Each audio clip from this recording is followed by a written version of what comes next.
We're looking at a bunch of Canadian games that are developed here in Canada, and this is no stranger to this country. We're looking at Papo Yo. Yes, correct. And what's your name, sir? I'm Charles William Bibo. Nice to meet you. I'm line producer for Minority Media. Very cool. And where was this game developed? It's developed by a small group of independent developer down in Montreal.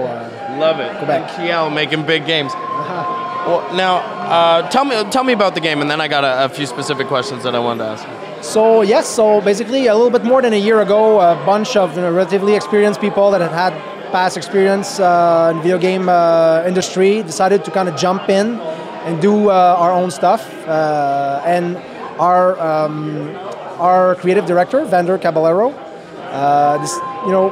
had the dream of telling his own story since a long time. So the game is inspired from a true story. Basically, really? Yes, very cool. True, yes. So it's inspired from his own story, being born in South America. So it looks like it's Brazil, like Rio almost. Is that where it's strongly inspired from favelas in Brazil, but we didn't try to depict a specific location. It's relatively more South America in general.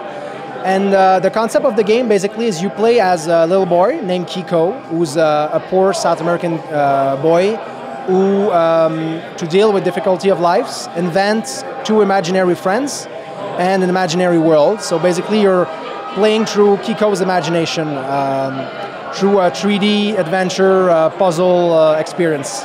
I love that. One of the things that I noticed first off when we were walking by was that it was a small child that was not like a white kid. And that's something that isn't in games hardly ever. And that was one of the reasons I wanted to talk to you. How important was it for you guys to have someone that was had a different ethnic background to be the lead character? Yeah, it's true. I think actually pretty much in everything that we do, we try to provide a different, something pretty original as an experience. And I think it's something you rarely see in games.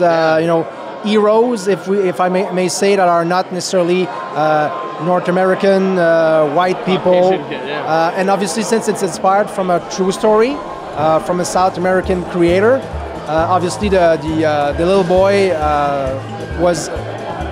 had a South American look. Yeah, I absolutely love it. I wish that, when I was growing up that there would be more games like that. It's just like toys or anything else. As a kid with color, you feel left out all the time. So I think this game has a really great base just from that perspective.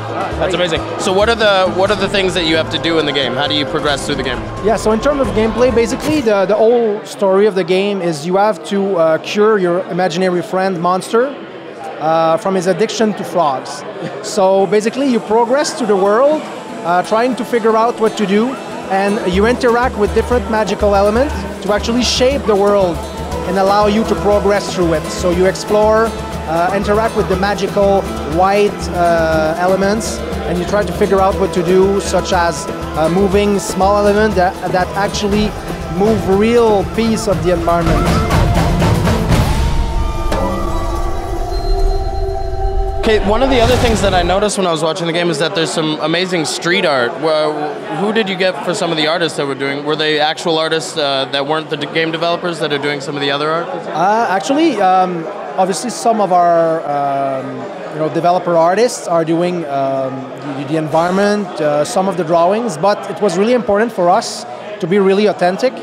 So the music is composed by a South American composer, as well as the different graffiti art that you see are actually real graffitis from real South American artists that we partnered with.